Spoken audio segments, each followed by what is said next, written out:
Welcome to the How to Be Awesome at Your Job podcast, the show where brilliant professionals share how to sharpen the universal skills required to flourish at work. Enjoy more career fun, wins, meaning, and money with your host, Pete Makaitis.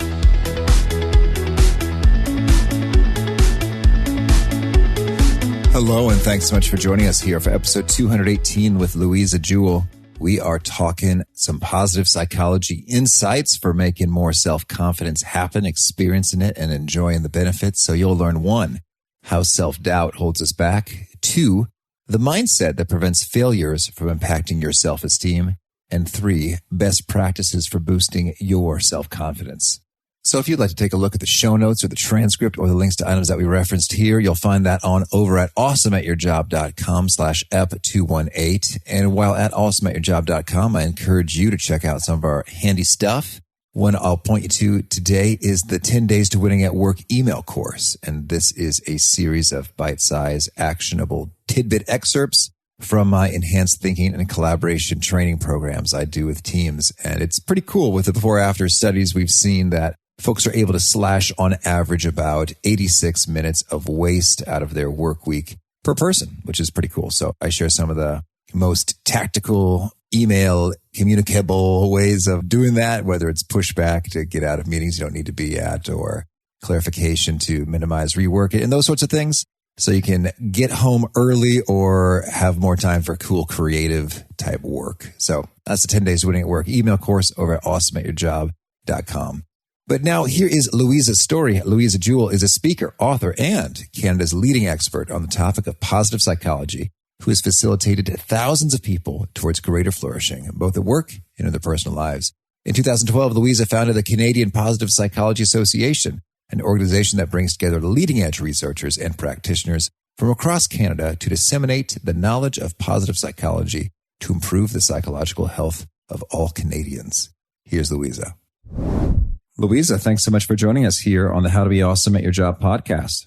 Thank you so much for having me, Pete. I'm really excited to be here. Oh, well, we're excited to have you. And speaking of excitement, I am also a dancing enthusiast. I learned in reading about you, that's one of your passions. Tell me, what kind of dancing are you doing and where are you doing it and how's that unfold?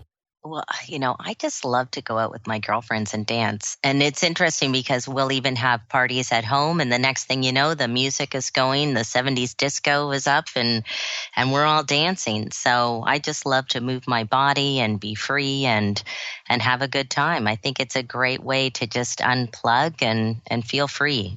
Oh, that's great. And so I'm curious when I think about the phrase, dance like nobody's watching, and we're talking about confidence here, do you see a connection between the two? Well, I think that when I'm dancing, it's about unplugging. And I think it's so important to unplug. Like on the weekends, I don't read email if I don't have to, unless there's something really critical going on after the weekend. But I'd like to just unplug and get away from it all. And I think that is so important to be able to re-energize yourself. And when you have that energy, that positive mental energy, and also when you're moving your body and feeling really good in your body, it does contribute to happiness. So I think they go hand in hand. All right. And I buy that certainly in terms of, when I'm dancing and feeling the fun and the rejuvenation and cutting loose. So totally connect to that. And I want to hear all about your new book here. Wire Your Brain for Confidence. That's such a cool title. I mean, I think we all want some more confidence and wiring the brain is cool. So tell me, what's the big idea inside your book and why now? Why is this important? Well, Pete, when I was young, I had a lot of confidence. I worked hard in high school and university so that I could get a good job. And I always had a desire to be a strong, independent woman. I always wanted to know that no matter what, I could take care of myself or my family whenever I needed to. But then when I would go home at night, I was plagued with self-doubt, which manifested in just constant questioning. I questioned everything that happened that day. If something bad happened or if there was even a small adversity, I would ruminate about it. And that is when something happens and then you think about it over and over and over again. And so here I was, I had confidence, but self-doubt was robbing me of my happiness. And self-doubt was always stopping me from going after my big goals and dreams. So while I was overall confident, I questioned why am I stopping myself from going and doing that thing over there that I really want to do?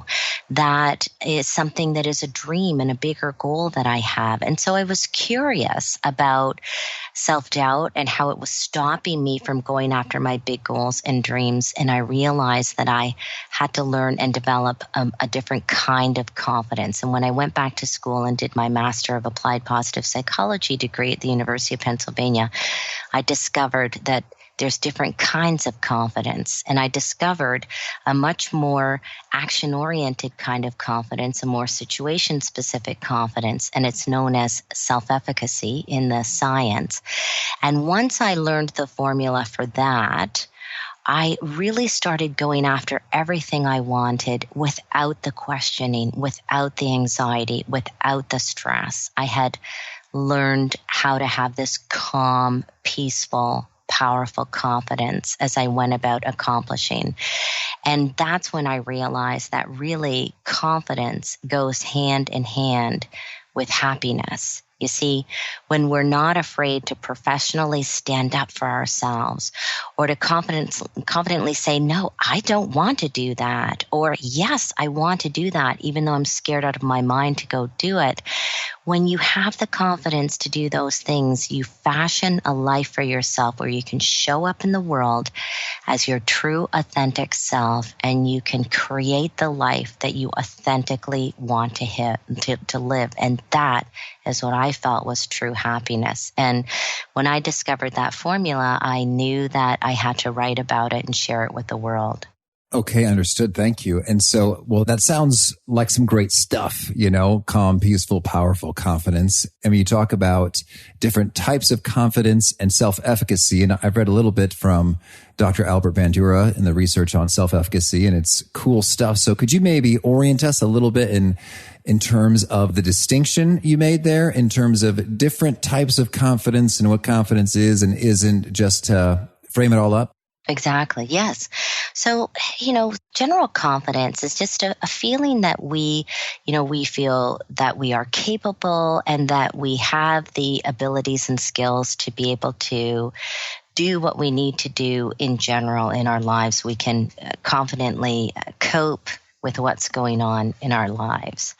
Now, self-efficacy is a little bit different because self-efficacy is really our beliefs that we can be successful in any given situation. So, for example, I might feel very confident overall myself, but when it comes to dating now in this, new age of online things, I don't have the self-efficacy. I don't have the confidence in that particular thing. So self-efficacy is very domain specific. It's, do you feel and do you believe that you can be successful in that particular domain? And that's the difference between kind of just generally feeling confident and then going after something that you really want and feeling, do I really believe that I can be successful in that area? And your beliefs about that really change all of your behaviors around that. Okay, interesting. So I specifically focus in on self-efficacy in my book. And so I really refer to it as more situation-specific confidence, more action-oriented kind of confidence. And I really go through the entire formula. A lot of it is bringing to light Albert Bandura's incredible research on this topic. And again, I know for me, once I figured out the formula and started to apply it in my life, it changed everything. And so I really wanted to just bring that formula to a more general audience. Okay, intriguing. So now I want to hear this formula in great detail, but maybe before we jump in, could we sort of diagnose maybe the opposite? When it comes to self-doubt, what's that about? Where does it come from? Does everybody have it? Can we maybe diagnose the challenge first? Sure. So first of all, I want to say that self-doubt is not necessarily a bad thing, right? A little bit of self-doubt is that voice in your head that says, wait, are you sure you've practiced enough for this? Have you sure you've studied enough? Have you worked hard enough? A little bit of self-doubt actually propels us to work harder and perform better. So it's okay to have a little bit of self-doubt. Now, what you don't want is you don't want to have chronic self-doubt. And that's when you're questioning everything. And that's when you are more focused on kind of creating your whole life around not failing. So you have a greater focus on not failing rather than joyfully engaging in tasks and performing and accomplishing. And so that's the difference. You want to have a little bit of self-doubt. You just don't want it to be a chronic part of your life. And so originally researchers thought that self-doubt was an inside job, right? It depended on how you were raised, how you were born, that some of us maybe were more prone to experiencing self-doubt as a result. And that is true to a certain extent. But what researchers are really starting to discover now is that self-doubt is very socially constructed. And what that means is that we as human beings, we have a very deep personal human need to belong. So feeling socially connected is really, really critical to our well-being. It's not a nice to have. It's a critical thing for us in order for us to feel happy and have those higher levels of well-being. So if you're about to embark on something that you think will garner disdain from your colleagues or put your abilities into question or possibly allow you to fail in front of others, that's very scary for us, and it makes us question if we're capable, and it puts us into a feeling of self-doubt.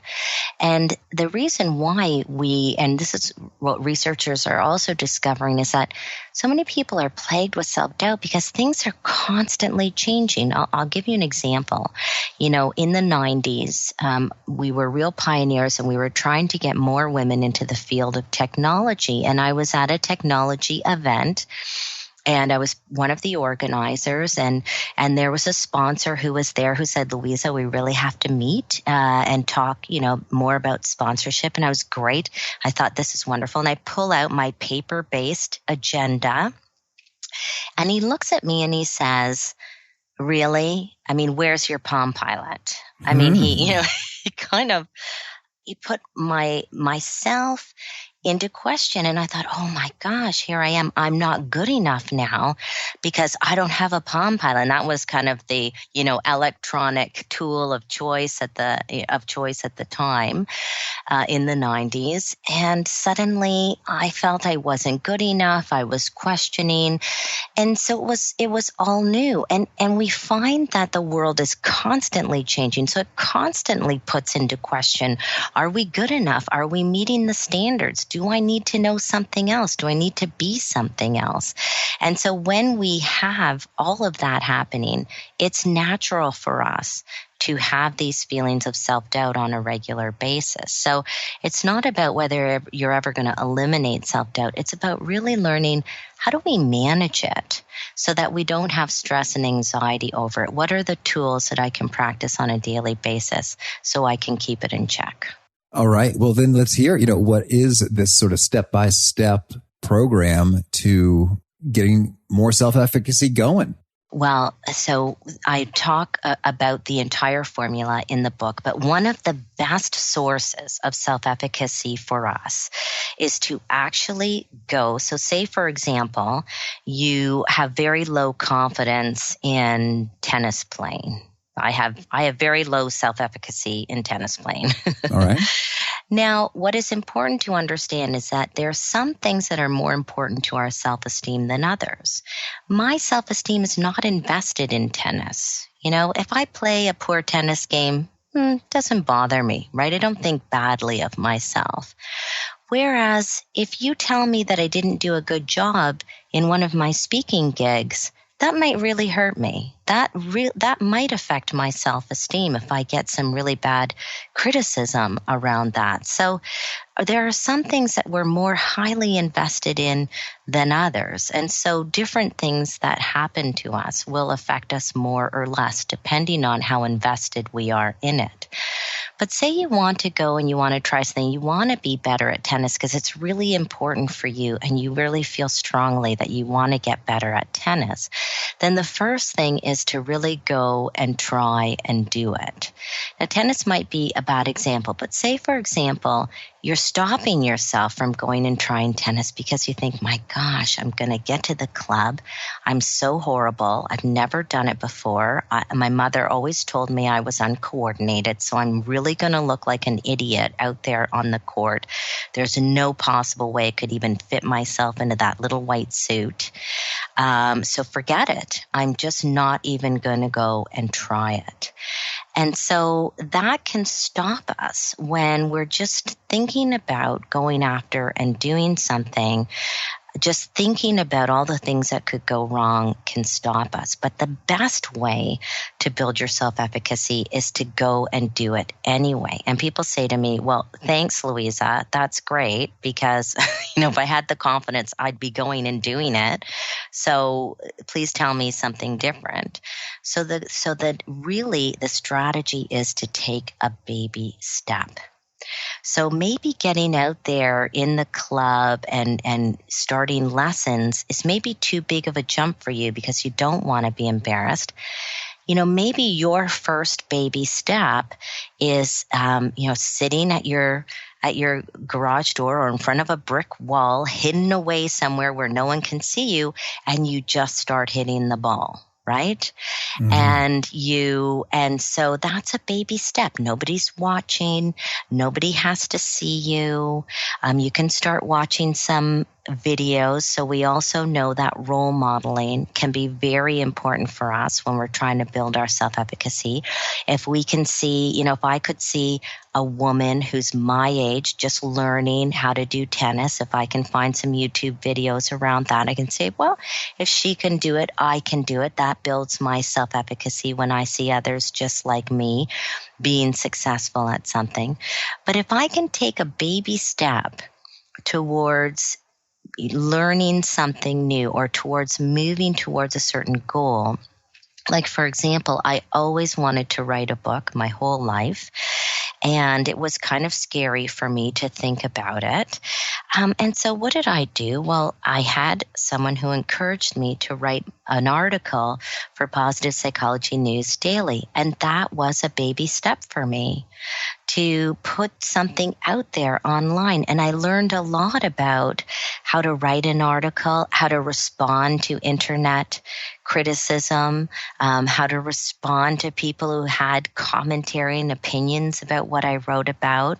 It's kind of baptism by fire, but it was a great baby step for me. And I just kept writing more articles. And then I started writing chapters of books, both academic books and non-academic books.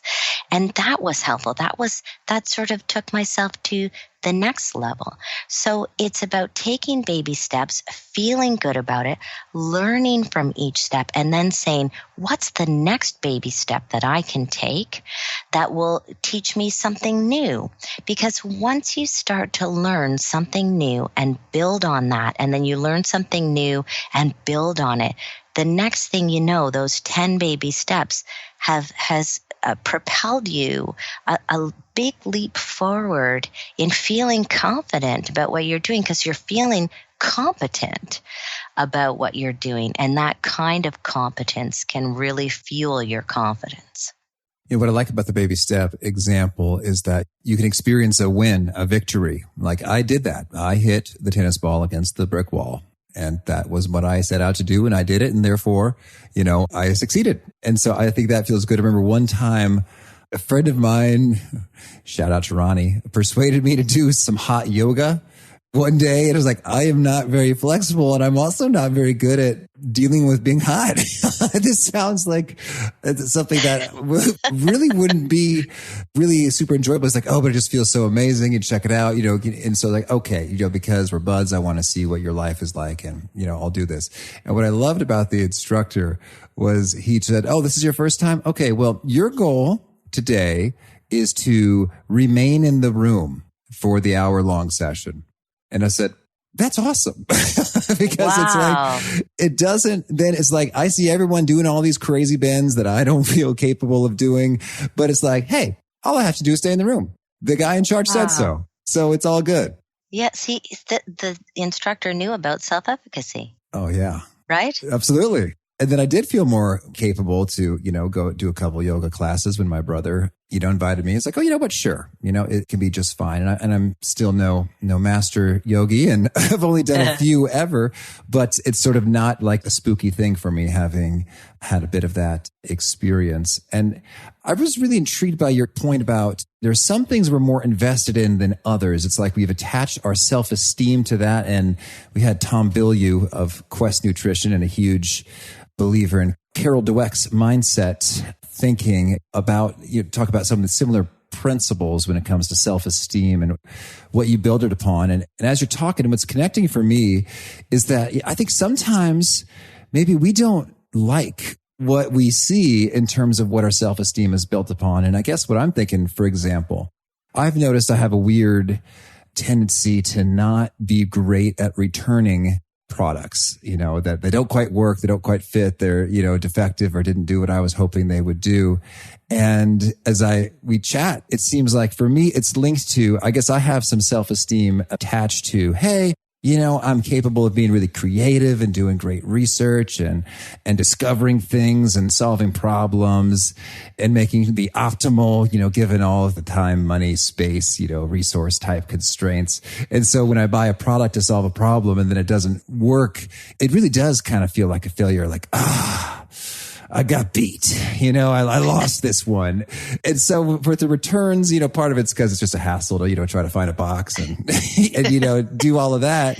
But part of it is because it kind of hurts a little bit. It's just like, I have to look at that failure again when I kind of want to just, shove it aside and move along, in a hurry because it's a little bit more emotionally pleasant. And this isn't like, racking me with, tremendous distress, but it's there, I can feel it. It's something you've noted. Yeah. Yeah. Okay. I've got a great tool for you. You want to hear it? Let's hear it. Yes, please. Okay. So you pride yourself in researching and saying, I think this tool is it.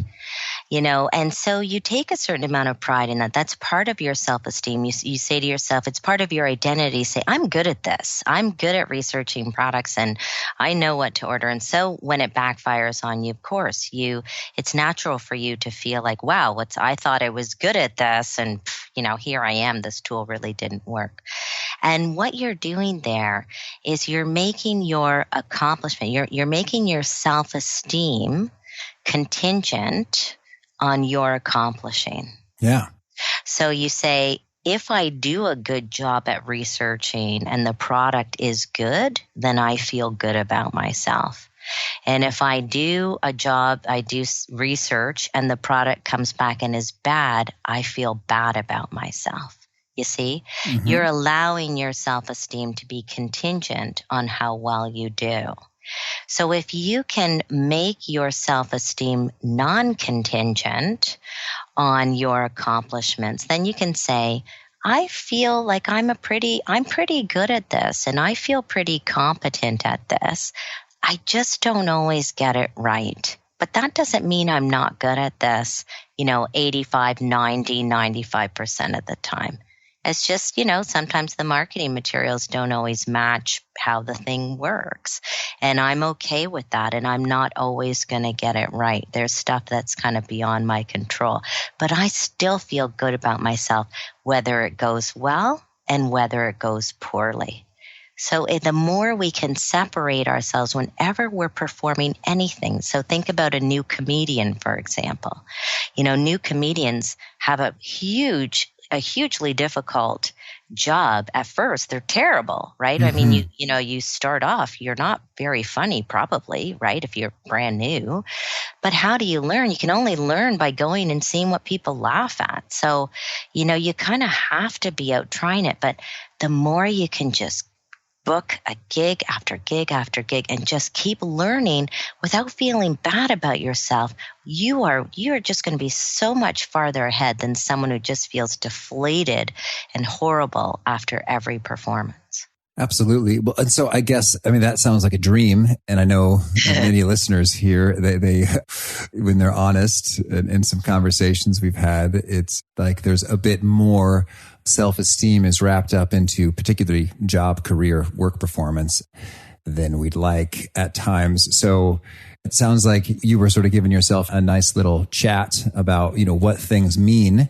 What are some of your other favorite tools and tactics for attempting to make your self-esteem non-contingent? Well, I think what is really so critical to bouncing back, especially after a failure or a disappointment, is what you say to yourself. And unfortunately, most of us treat ourselves horribly after a failure or disappointment. Something happens at work, and what are we saying? I was talking on the phone earlier with someone today, and they were saying, oh my gosh, I'm such a loser. This happened. And to call yourself names like that, which again, all of us do it, right? All of us just beat ourselves up and say things to ourselves that are very unproductive. And that can bring you down a rabbit hole, bring you into a downward spiral into negative emotions when you're just beating yourself up. So I always say to people, remove that dialogue from what you say to yourself after a disappointment and instead replace it with something constructive. So it doesn't mean that you have to be nice to yourself and only say nice things, which I think is also very important. I think self-compassion is critical to bouncing back quickly. But to just say to yourself, okay, you know what? Well, I'll say sometimes something will happen and I'll think, okay, Louisa, did not go as planned. Nice try, but that didn't go well. So what are you going to do next time? Instead of saying, you're an idiot, how embarrassing, etc., I don't do that. Instead, I say, all right, what are you going to do next time? Where did this go wrong? What are you going to fix? And what did you do well? How can you do more of that? And what are you going to do next time? Who do you need to talk to? I think you need help on this. Maybe you should speak to Joan over there. She would have some good ideas around this. And see if there are ways that I can just be very constructive with my own criticism, and that helps me stay in the right energy to get right back up, get back in the ring again, and just keep persevering. The more we just sit in that negative spiral, the worse it is. Pete, do you find you feel like doing anything when you're in a really bad mood and you're saying horrible things to yourself? Well, no, I think that happens more so when there's just maybe exhaustion, in terms of, it's just been nonstop, go, go, go, go, go. And I need a rest. Yeah. And you know what? And that's very true. And I think a lot of people don't think about the physical side of being resilient. It's very true. If you're not eating well, you're not sleeping, you're not moving your body, you're not exercising, you're absolutely right.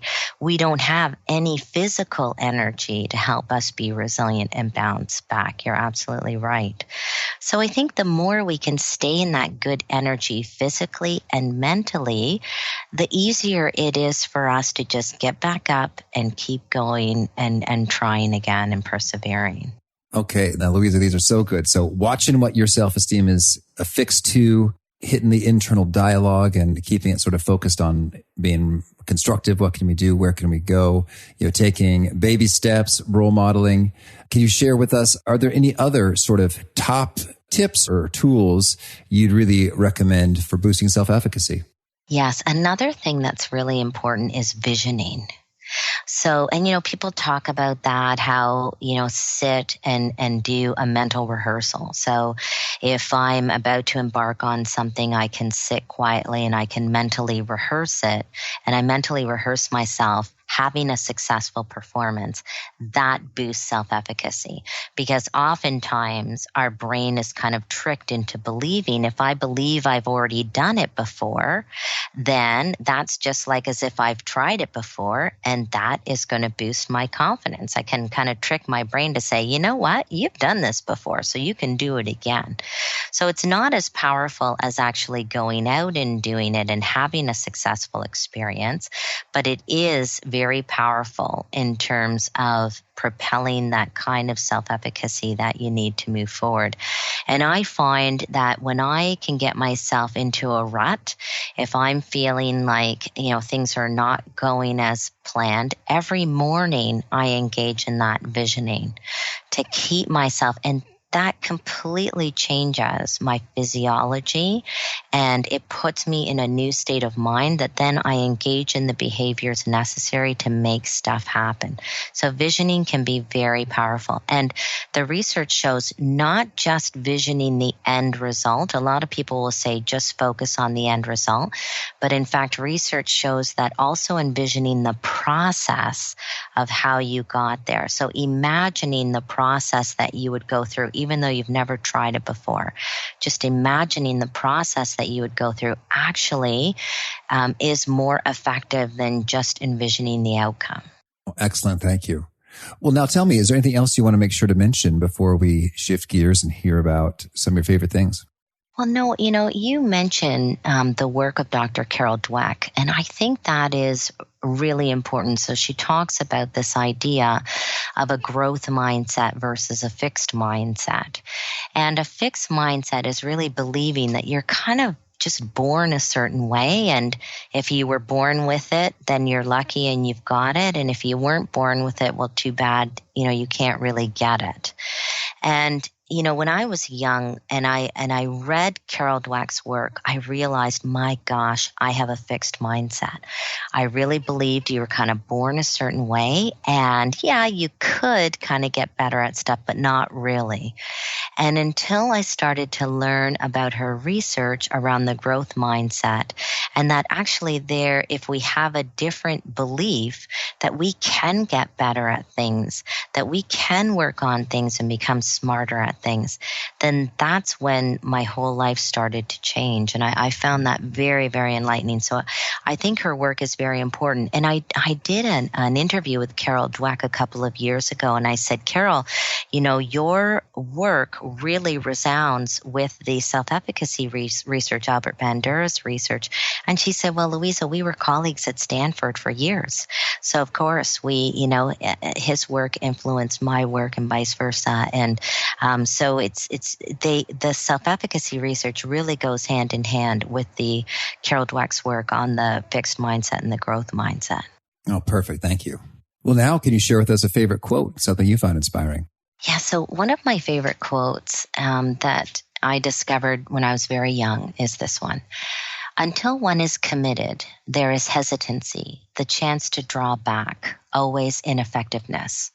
Concerning all acts of initiative and creation, there is one elementary truth, the ignorance of which kills countless ideas and splendid plans, that the moment one definitely commits oneself, then providence moves too. And I love that quote, and that's by Johann Wolfgang von Goethe.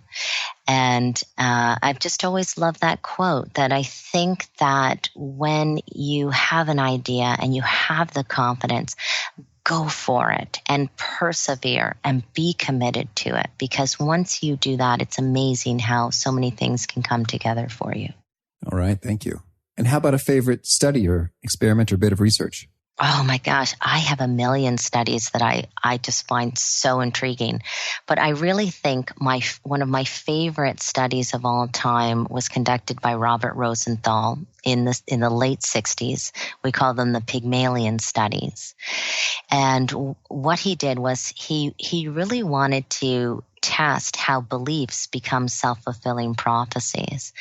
And so what he did was he went into a school, 18 classes, and he told the teachers that he was giving all of the kids a kind of basic, what they call a fast start test. And this, depending on who did well on this little test.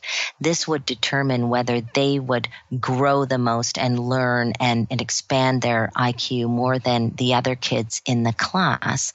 And so he told the teachers this, and he administered the test to every student in the school. And then he told the teachers who the top 10 kids were in the class. And he told the teachers, you can't tell them, that they've been identified as the fast start students.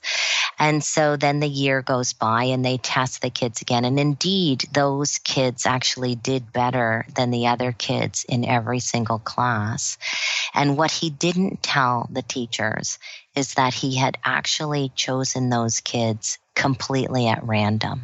And so what was very interesting is the teachers having a certain expectation now of these children. They were the ones who responded differently to the kids. I mean, this was the learning from it, that, they responded differently with certain expectations, and then the kids ended up meeting those expectations. So it was a very, very interesting set of studies, and it has been replicated many, many times over the decades, of what we believe and even what others believe of you can become self-fulfilling prophecies. Oh, thank you. And how about a favorite book? Well, the favorite book that I'm reading right now is a book called Behave by Robert Sapolsky. So Robert Sapolsky is he's a neurobiologist. I'm sure that's not exactly right, but that's how I see all of the work he does. He wrote an incredible book called Why Zebras Don't Get Ulcers many years ago that really, really, really enlightened me about how destructive stress can be in our lives and what to do about it. And now he's written a book called Behave, and it's so interesting to understand the behavioral foundations, the biological foundations of our behavior. Really, really fascinating stuff. I've always loved Robert Sapolsky's work, so I just find it very fascinating, the whole thing. Oh, thank you. And how about a favorite tool? Well, as I mentioned earlier, my favorite tool is daily visioning. So I sit down every single morning and I envision my short-term goals. If I have something big coming up, I envision my short-term goals. And I also daily envision my long-term goals. And I've been doing that for years, and I find that a hugely powerful tool. And as a result, I always achieve my annual goals. It's just something that I've just always been doing for a number of years now. Oh, cool. And well, that sounds like a habit as well, or is there another one you'd mention? I think another habit that I have engaged in is I exercise every day. So funny you talk about hot yoga. I did hot yoga for a year and a half every single day.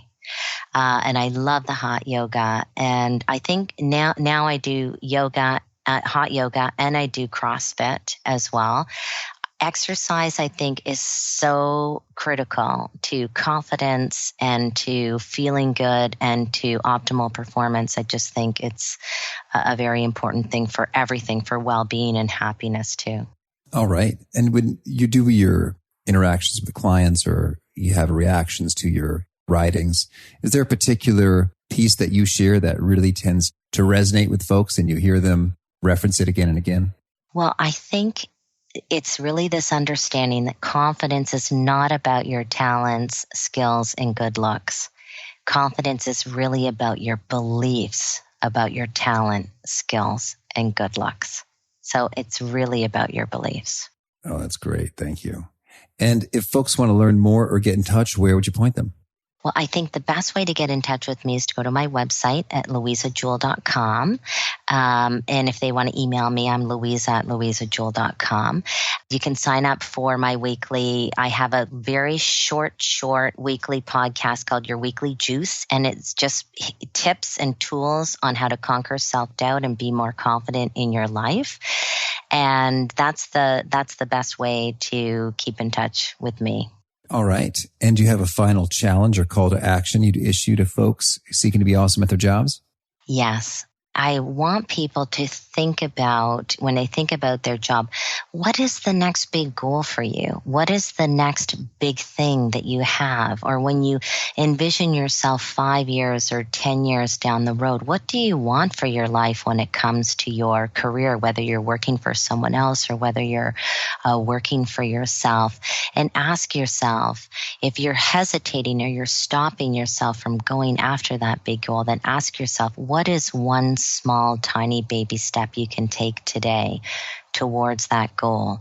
And commit to doing that in the next 2 weeks. And when you do it, celebrate the fact that you've done it, and then think about your next baby step. So that's the challenge that I put out there. Oh, Louisa, thank you so much for that. And all the pieces you shared, I think it's going to make a real impact in terms of folks who are struggling with the self-doubt or beating themselves up, finding some liberation and a path to good stuff. So really appreciate you taking the time to share. Well, thank you so much for having me. It's been such a pleasure talking to you. I really dig Louisa's insight there about visioning not just the end result when you're doing that mental rehearsal, but also some of the process, the work you have to go through in advance. And in a way, I don't know, for me at least, it's kind of inspiring. It sort of makes the effort and the struggle somehow glorious and heroic when you visualize it in that way. And I guess what I'm thinking about here is sort of like the Rocky montages, right? You know, it's like Rocky the boxer from the movies, if you're not familiar, would have these training sequences in which he was clearly pushing his body to the limits and probably hurting and painful. Probably wasn't that fun for him, but when you add the music and the cinematography, it's somehow quite inspiring. And so I think that mental rehearsal and envisioning the process as well kind of puts it in that context for me. It's like, you know what? This struggle here, while unpleasant, is also in a way glorious and strengthening in its own right. So I don't get in that attitude every day, but when I do, it sure is helpful for the challenges that await. So hope you dug that. And again, if you want to check out the show notes or the transcript or the links to items that we've referenced here, that's on over at awesomeatyourjob.com/ep218. I hope you'll please subscribe to hear from our next guest. It's Marlene Chisholm. We are talking about anger and emotion management, how to do that well and successfully if you got some folks enraging you, what to do with that and manage that internal situation. So I hope to catch you there. Peace. Thanks for joining us for today's episode. To get the most out of this conversation, visit awesomeatyourjob.com to find today's show notes, transcript, and infographic summary cheat sheet. For more entertaining professional skill sharpening, be sure to subscribe to catch the next episode of How to Be Awesome at Your Job.